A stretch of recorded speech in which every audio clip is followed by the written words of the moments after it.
Generic drugs की इस कामयाबी के अलावा एक पहलू और भी है, वो ये कि जेनरिक ड्रग्स को लेकर शिकायतें भी आती रही हैं। जैसे 2018 में central drug standard control organisation ने कुल जेनरिक दवाओं में से 4.5% ऐसी दवाओं की पहचान की जो खराब क्वालिटी की थी, यानी सब स्टैंडर्ड थी।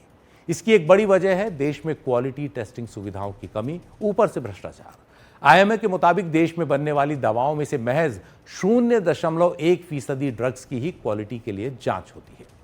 दवाओं की क्वालिटी और निर्माण पर निगाह रखने वाली संस्थाओं के पास पैसों, संसाधनों और मैन पावर की कमी भी एक वजह है। इसके अलावा नकली दवा बनाने वालों पर भी पूरी तरह लगाम नहीं लग पाई है। ऐसी नकली दवाओं के सप्लायर दवा विक्रेताओं के साथ मिलकर अक्सर काम करते हैं। कई बार वो किसी बड़ी कंपनी के नाम से अपनी नकली दवा बेचते हैं, जबकि मूल कंपनी को इसका पता ही नहीं होता। लेकिन जेनरिक दवाएं फिर भी आज लोगों के लिए बड़ी राहत हैं।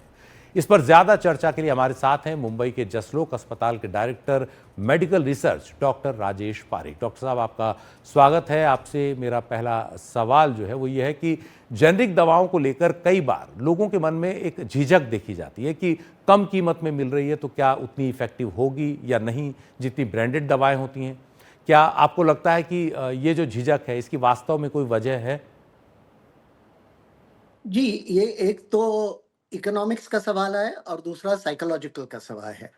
इकोनॉमिक्स में कोई टाइप के गुड्स होते हैं, कोई टाइप के मैन्युफैक्चर्ड गुड्स होते हैं जिनका वैल्यू उनका प्राइस पे ही है। जैसे कुछ गाड़ियां हो या कुछ एक्सेसरीज हो, लोग उसको खरीदते हैं क्योंकि उसका वैल्यू ज्यादा है।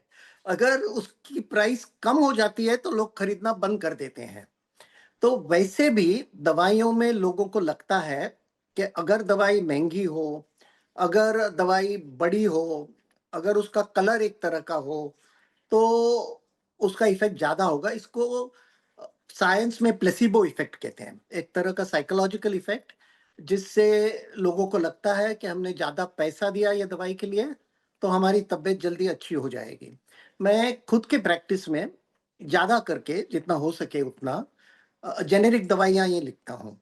और कई बार ऐसे हुआ है कि मरीज ठीक होने के बाद मुझे आके बोल चुके हैं कि जब आपने दवाई लिखी थी वो इतनी सस्ती थी कि हमको लगा कि ये दवाई का कुछ इफेक्ट नहीं होगा, लेकिन अभी हम ठीक हो गए तो हम ये समझ पाए।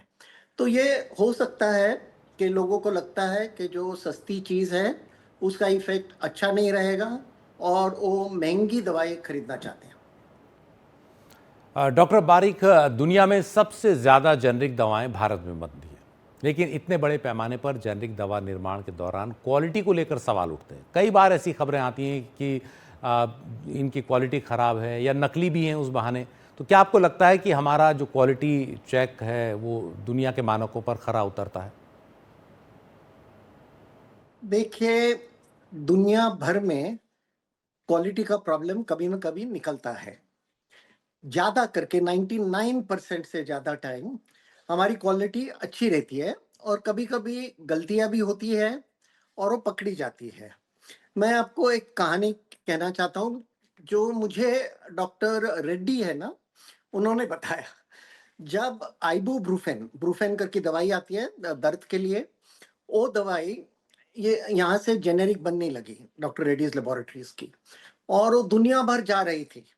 तो जो कंपनी ट्रेडमार्क की पेटेंट दवाई बेच रही थी ब्रूफेन नाम पे, उन्होंने इनको अप्रोच किया और कहा कि आप जितना भी मैन्युफैक्चर करोगे वो हम खरीद लेंगे, लेकिन आप मार्केट में नहीं भेजना क्योंकि अमेरिका में सब लोग आपकी जेनेरिक दवाई इतनी सस्ती है तो ये ले रहे हैं, और जो हमारी ट्रेडमार्क की दवाई है उसका सेल्स कम हो गया है।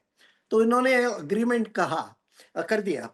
तो फिर ये लोग बोले लेकिन हमको एक ही फिक्र है कि आपकी प्यूरिटी 99% होनी चाहिए दवाई में। तो डॉक्टर रेड्डी ने हंस के उनको कहा अगर आपको ये चाहिए तो मेरे को दवाई में कुछ इम्प्योरिटी डालनी चाहिए क्योंकि हमारी प्यूरिटी 99.9% है।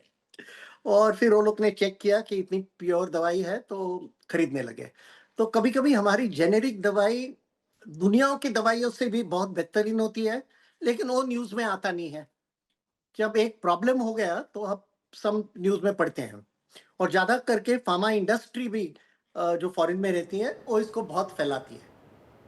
जी, तो लोगों के लिहाज से तो ये बड़ी ही अच्छी बात है कि जेनरिक दवाएँ जो हैं उनकी क्वालिटी इतनी अच्छी होती है। प्रधानमंत्री जन औषधि योजना के तहत जो जेनरिक दवाएँ मिलती हैं डॉक्टर साहब, क्या गंभीर बीमारियों के लिए भी होती हैं या सिर्फ डायबिटीज़, हाइपरटेंशन या अन्य आम बीमारियों या तकलीफ़ों के लिए? वहाँ तो ज़्यादा इस्तेमाल करना चाहिए, क्योंकि जब बीमारी या गंभीर होती है तो दवाइयाँ ज़्यादा महँगा भी हो जाता है, जैसे कैंसर में। लेकिन क्या होता है कि कोई भी जेनेरिक दवाई को लाइसेंस मिलने के पहले उनको बायो इक्विवेलेंस कहते हैं। उनको दिखाना चाहिए लेबोरेटरी में कि वो दवाई की प्यूरिटी इतनी है जितनी पेटेंटेड ड्रग की है, और फिर वो मिल जाता है। अभी इंडिया ने कई साल पहले GATT साइन किया, general agreement on trade and tariff. तो अभी हम जेनेरिक दवाइयाँ यही बना सकते हैं जिनका पेटेंट एक्सपायर हो गया है। कोई दवा होगी जिसका अभी पेटेंट है, तो उसका जेनेरिक नहीं बनता है इंडिया में। तो जब पेटेंट एक्सपायर हो गया है और इंडियन कंपनी जेनेरिक दवा बना रही है, तो बीमारी गंभीर भी हो तो उसको इस्तेमाल करने में कोई दिक्कत नहीं है।